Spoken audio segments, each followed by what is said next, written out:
beliau mengajarkan bahwa berbagi itu 10% dari penghasilan. Asik kan? Jadi kalau kita misalkan punya penghasilan 5 juta per bulan, itu 500-nya, 500 ribunya langsung kita potong untuk berbagi. Waduh, berat nih Kang Asep gitu kan. Dalam kehidupan kita sehari-hari, godaan itu semuanya sangat luar biasa. Baik godaan dari gadget kita, godaan dari teman kita, godaan dari hobi kita, itu tidak sedikit mengganggu dan merusak produktivitas kita. Padahal waktu kita sangat terbatas. Makanya wajar Nabi mengatakan kita itu banyak melalaikan nikmat Allah. Apa itu? Waktu luang dan sehat. Kenapa? Karena ketika sehat kita pakai buat hal yang tidak bermanfaat. Ketika kita waktu luang diisi juga dengan hal yang tidak bermanfaat. Maka bagaimana agar kita bisa memberikan manfaat di dalam kehidupan kita? Fokuslah pada dua hal. Satu, amalan-amalan yang wajib. Dua, amalan-amalan yang sunnah. Kalaupun yang ketiga tentang yang mubah, ya hati-hati aja. Jangan sampai yang mubah mengganggu bahkan mengambil waktu kita untuk melakukan amalan sunnah dan amalan wajib. Contoh misalkan habis sholat subuh. Habis sholat subuh itu kan waktu-waktu yang bagi sebagian orang itu paling nyaman untuk ngapain? Tidur. Apalagi ini misalkan hari ini cuacanya mendukung banget kan untuk rebahan. Tapi tidur itu memang mubah. Tapi tidur setelah subuh itu dilarang oleh Nabi. Dilarang oleh agama kita. Kenapa? Karena ada aktivitas yang lebih baik yang harus kita lakukan. Apa itu? Menunggu waktu syuruk atau terbit matahari itu dengan melakukan berbagai macam aktivitas. Baik yang wajib ataupun yang sunnah. Apa itu yang sunnah? Ya berzikir, baca Quran. Yang wajib apa? Belajar, ikut kajian, gitu kan. Beres-beres rumah mungkin gitu kan. Bagaimana kita memberikan yang terbaik di dalam waktu-waktu kita. Karena waktu kita terbatas. Maka kalau kita mau karakter hidup kita berubah, nasib hidup kita berubah, maka tinggalkan hal-hal yang tidak bermanfaat. Apalagi kalau itu urusan yang haram. Pinjol lah, judi online lah, itu sudah akan pasti merusak. Nggak ada ceritanya orang yang terjebak di dalam pinjol dan judol itu hidupnya lebih baik. Tinggalkan, ya tinggalkan. Itu habits yang kedua. Habits yang ketiga, bagi anak-anak muda ini luar biasa tantangannya. Terlebih juga buat anak-anak tua tentunya. Apa itu? Di dalam ayat berikutnya, dalam ayat yang keempat Allah melanjutkan, siapakah orang beriman itu? Adalah orang-orang yang walladzinahum lizzakati fa'ilun. Orang-orang yang terhadap zakat mereka dia tunaikan. Dia lakukan, dia keluarkan. Ini habits apa sih? Kalau tadi tentang habit khusyuk itu tentang fokus. Kalau misalkan tadi habit yang kedua itu tentang meninggalkan perbuatan yang tidak bermanfaat, berarti kita bisa menfilter perbuatan-perbuatan. Habit yang ketiga adalah tentang giving, tentang memberi. Dan para ulama menggambarkan ternyata berbagi, bersedekah, memberi itu cara yang Allah berikan kepada kita untuk melembutkan hati kita. Melepas kemelekatan kita terhadap dunia ini. Teman-teman pernah gak sih kecewa ketika barang kita hilang?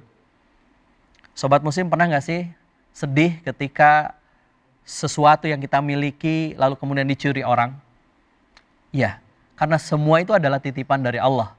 Dan Allah punya cara yang bahkan mungkin tidak kita suka. Bagaimana agar apa yang ada dalam diri kita titipan Allah itu tidak ada. Anak saya mengalami kehilangan. Ketika pulang dari Jogja, naik bis, malam-malam, tiba-tiba nyampe Bogor, laptopnya hilang. Diganti oleh buku. Lalu kemudian dia mengatakan, Abi, laptop AA hilang. Ya sudah, gitu loh. Hilang. Gitu. Artinya apa? Cara Allah untuk mengambil miliknya Allah tentunya. Nah, kadang ketika kita kehilangan itu terasa sakit banget. Kenapa ya? Karena kita begitu melekatnya dunia itu di dalam hati kita. Makanya Abu Bakar berdoa kepada Allah, ya Allah simpanlah dunia ini di dalam genggaman tanganku, jangan di dalam hatiku. Kenapa? Karena yang di dalam hati itu akan berat untuk melepasnya. Berbeda dengan yang ada di dalam genggaman tangan, akan mudah kita lepas. Begitupun juga dengan harta. Maka cara yang Allah ajarkan kepada kita agar harta itu tidak tersimpan di hati apa? Bagikan. giving, memberi. Karena kata Imam Al-Ghazali, berbagi atau bersedekah itu cara untuk melepas kemelekatan. Kalau kita misalkan punya sesuatu di dalam diri kita, harta kita, apapun itu dunia, dan kita terbiasa untuk berbagi, terbiasa untuk memberi, kita tidak akan begitu sakit ketika Allah ambil dengan paksa. Daripada Allah ambil dengan paksa, lebih baik kita dengan sadar kita keluarkan. Dan tentunya ingat, harta kita itu kan akan dihisab oleh Allah Subhanahu wa taala. Siapapun kita, berapapun hartanya, sebanyak apapun hartanya, sesedikit apapun hartanya, tetap akan ditanya oleh Allah. Dari mana didapatkan, untuk apa dibelanjakan. Maka ada hak orang lain di dalam harta kita. Keluarkan, berikan sedekahnya, berikan zakatnya. Ada yang wajib berupa zakat, ada zakat mal, ada zakat fitrah, zakat pertanian, zakat perdagangan, zakat peternakan dan sebagainya. Itu ada yang wajib. Tapi tidak sedikit juga sedekah-sedekah yang sunnah. Infaknya, wakafnya, berbaginya, silahkan. Gemar melakukan kebaikan dalam bentuk berbagi, insya Allah akan lebih melembutkan hati kita. Maka mungkin sekarang sedang banyak ya aktivitas-aktivitas yang bisa membantu kita untuk lebih fokus dan lebih gemar untuk berbagi. Ada misalkan gerakan sedekah subuh, ya kan? Ada Jumat berkah, ada misalkan wakaf dan seterusnya. Silahkan dan berikan yang terbaik, berikan yang terbaik. Ketika kita berbagi, kita akan merasakan kok gitu. Misalkan gini, teman-teman punya gaji, taruhlah misalkan 5 juta per bulan. Jangan nunggu sampai akhir bulan, pasti nggak akan ada tuh sisanya. Maka saran saya, berbagi itu justru di awal, ketika kita mendapatkan. Saya pernah diajarkan oleh seorang guru ketika itu belajar di Malaysia. Beliau mengajarkan bahwa berbagi itu 10% dari penghasilan. Asik kan? Jadi kalau kita misalkan punya penghasilan 5 juta per bulan, itu 500 ribunya langsung kita potong untuk berbagi. Waduh, berat nih Kang Asep gitu kan. Tapi coba deh, coba. Itu akan lebih memudahkan dan meringankan hati kita terhadap ikatan-ikatan dunia ini. Ingat, dunia ini banyak sekali yang melalaikan. Maka minta kepada Allah agar kita tidak terlalaikan dengan dunia. Kenapa? Karena tadi dunia ini akan dihisab sama Allah Subhanahu wa taala dan akan dimintai pertanggungjawaban oleh Allah Subhanahu wa taala. Yuk berbagi. Dengan bentuk apapun, dengan cara apapun silahkan gitu kan, baik yang wajibnya maupun yang sunnahnya. Rasakan nikmatnya ketika kita berbagi. Mungkin kita berbagi cuma 50 ribu, tapi bagi orang-orang yang sedang membutuhkan, 50 ribu itu sesuatu yang Masya Allah, sedang dirindukan. Habits yang kedua, giving, berbagi. Semakin banyak berbagi, insya Allah Allah pun akan memberikan balasan yang lebih terhadap hidup kita. Habits yang berikutnya adalah habits yang ke berapa tadi? Yang pertama tentang sholat khusyuk, yang kedua tentang memfilter yang tidak bermanfaat, yang ketiga tentang bagaimana kita giving, yang keempat Allah SWT berfirman, walladzina hum li furujihim hafidhun. Habits yang keempat itu adalah orang-orang yang dia bisa menjaga kehormatannya, menjaga kemaluannya, menjaga setiap hal-hal yang bisa merusak. Apa itu? Di dalam ayat ini Allah lebih spesifik terhadap li furujihim hafidhun. Menjaga kemaluannya, menjaga kehormatannya. Karena tidak sedikit hari ini banyak sekali aktivitas-aktivitas kerusakan di tengah-tengah manusia karena akibat tidak bisa menjaga kehormatannya.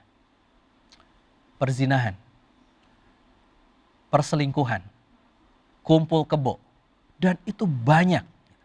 Dan itu akan merusak tidak hanya tatanan pribadi, bahkan akan merusak tatanan sosial. Maka Allah menggambarkan orang-orang yang beriman itu dia mampu menjaga kehormatannya. Tetapi di lanjutan ayatnya, illa ala azwajihim aw ma malakat aimanuhum fa innahum ghairu malumin. Kecuali kepada istrinya. Jadi kalau terhadap istri kita itu silahkan nikmati, silahkan kita bercumbu, silahkan kita saling memberikan yang terbaik. Tidak perlu kemudian kita, aduh gak nyaman nih sama istri atau gak enak nih gitu kan, malu nih sama istri. Gak perlu malu kalau sama istri. Kenapa? Karena itu ghairu malumin. tidak mengapa. Itu batasan-batasan itu yang Allah berikan adalah terhadap istri. Silahkan datangi istrimu, bercumbu dengan dia, berbahagia dengan dia. Kenapa? Karena itu istrimu, suamimu. Silahkan. Yang tidak boleh itu adalah dengan istri orang lain, dengan wanita orang lain. Itu menjadi sumber petaka dalam hidup seseorang. Dan banyak kasus-kasus perselingkuhan itu kan seperti itu. Faman ibtagha wara'a dzalik faulaika humul adun. Dan barang siapa yang mengambil di luar batasan tadi itu, maksudnya terhadap istrinya, dia mengambil justru dari orang lain, itulah orang-orang yang tercela, orang-orang yang melampaui batas. Maka kalau melampaui batas, pasti akan berujung kepada kerusakan. Dzoharul fasadu fil bari wal bahri bima kasabat aydin nas, kata Allah. Telah nampak kerusakan di darat dan di lautan. Kenapa? Karena ulah tangan manusia. Kenapa kok tangan manusia itu bisa merusak? Karena melampaui batas. Apapun itu, hutan gundul melampaui batas pasti akan terjadi bencana. Pergaulan yang tidak sehat melampaui batas pasti akan terjadi bencana. Bullying yang melampaui batas, gitu kan? Itu aktivitas melampaui batas, pasti akan mendatangkan bencana. Apapun itu. Maka bagi apalagi anak muda, tipsnya apa? Biar bisa menjaga. Kenapa? Karena Allah yang berfirman, wala taqrabuz zina. Janganlah kalian mendekati zina. Dekatnya aja udah nggak boleh, apalagi melakukannya. Mata kita dengan melihat, telinga kita dengan mendengar, pikiran kita dengan membayangkan, tangan kita dengan memegang, kaki kita dengan melangkah, dan dibenarkan dengan farji dan dengan kemaluannya. Maka berhati-hati dengan aktivitas ini. Jaga kehormatan kita. Gimana caranya? 1, tundukkan pandangan. Ini hati-hati nih anak-anak muda, tundukkan pandangan dari aurat-aurat yang tidak halal untuk kita lihat. Gambar-gambar, video-video, jaga itu. Jangan sampai kemudian mata kita rusak karena sering melihat hal yang tidak halal. Termasuk juga aurat-aurat orang lain. Yang kedua, jaga interaksi. Karena banyak kasus yang misalkan ada beberapa orang pasangan yang curhat, Ustadz, suami saya selingkuh. Ternyata awal dari perselingkuhan itu adalah interaksi yang tidak terjaga. Pulang bareng berdua, ngopi bareng berdua, makanya muncul tuh witing tresno jalaran, soko kuliner, sering makan bareng, sering pulang bareng. Akhirnya apa? Jatuh cinta. Setelah itu ya begitulah. Karena interaksinya yang tidak terjaga. Maka jaga interaksinya. Rasulullah mengajarkan kepada kita, jangan berdua-duaan ya dengan yang bukan mahram. Jangan campur baur dengan sesuatu yang akan merusak kehormatan kita. Jaga itu. Dan tentunya kita bisa menundukkan pandangan dan menjaga interaksi itu akan menjaga kehormatan kita dan kemuliaan kita. Habits yang keempat. Habits yang kelima digambarkan oleh Allah Subhanahu wa taala, yang ini juga tidak kalah pentingnya, apa itu? Walladzina hum li amanatihim wa ahdihim ra'un. Ternyata ada habits yang harus dimiliki oleh orang-orang yang beriman. Apa itu? Habits untuk menjaga dan merawat setiap amanah dan janji. Hari ini banyak orang yang mudah berjanji. Nanti ya, gitu. Hari ini banyak orang yang mencari jabatan, mencari amanah. Tapi ketika sudah dapat amanah, sudah dapat jabatan, sudah dapat kemudian kenikmatan, kita lupa dengan janji-janji kita.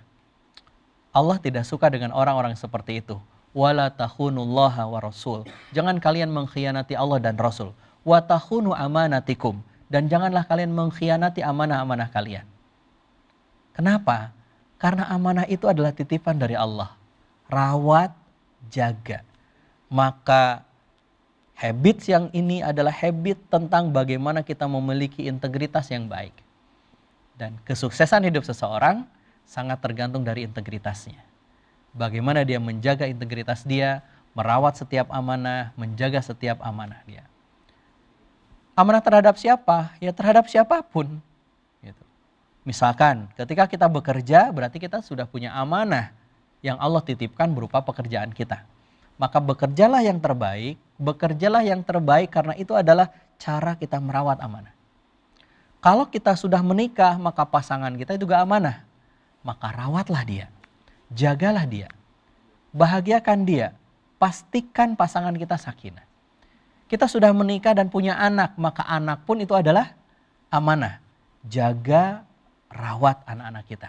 Cintai dia sepenuh hati, didik dia dengan agama, temani dia ketika bermain. Kenapa? Karena banyak hari ini anak-anak yang tidak bisa dekat dengan orang tuanya. Akhirnya dekat dengan siapa? Ya dengan teman-teman ya. Mending kalau temannya baik. Mending sosial medianya baik. Kalau tidak, berabe juga. Maka tidak sedikit banyak kasus-kasus yang anak membunuh orang tuanya. Anak yang tega memukul ibunya. Kenapa? Karena bisa jadi kita sebagai orang tua tidak mampu menjaga dan merawat itu. Maka habits yang berikutnya ini adalah habits yang memberikan kita panduan agar kita bisa menjaga setiap amanah dan janji-janji kita. Maka hati-hati dengan lisan kita. Jangan mudah memberi janji, termasuk utang piutang. Itu adalah janji yang harus kita tunaikan. Gitu. Misalkan, Kang Asep pinjam uang dong. Gitu. 500.000, bentar lah besok dikembaliin. Gitu. Peleng ya. Gitu kan. Udah sebulan, 2 bulan gitu kan dikembalikan gitu kan. Ditagih malah marah gitu kan. Waduh, itu tandanya kita nggak amanah. Tandanya kita mengabaikan janji-janji kita, tidak menepati janji-janji kita. Bukankah ciri orang munafik itu kalau berkata dia dusta, kalau berjanji dia ingkar. Dan kalau dia diberi amanah, dia berkhianat. Maka orang-orang yang beriman yang akan mendapatkan keberuntungan adalah ketika dia bisa menjaga setiap amanah-amanah yang Allah titipkan dan setiap janji-janji yang dia ucapkan kepada siapapun. Terlebih janji kita kepada Allah Subhanahu wa Ta'ala. Setiap sholat kita berkata kepada Allah dalam doa-doa kita. Apa itu? Inna sholati wa nusuki wa mahyaya wa mamati lillahi rabbil alamin. Hidup kita, ibadah kita, matinya kita, semua lillahi rabbil alamin. Untuk Allah, karena Allah. Lalu kenapa kita mengkhianati Allah? Lalu kenapa kita tidak mau taat sama Allah? Itu menunjukkan kita tidak bisa menjaga dan merawat amanah-amanah kita.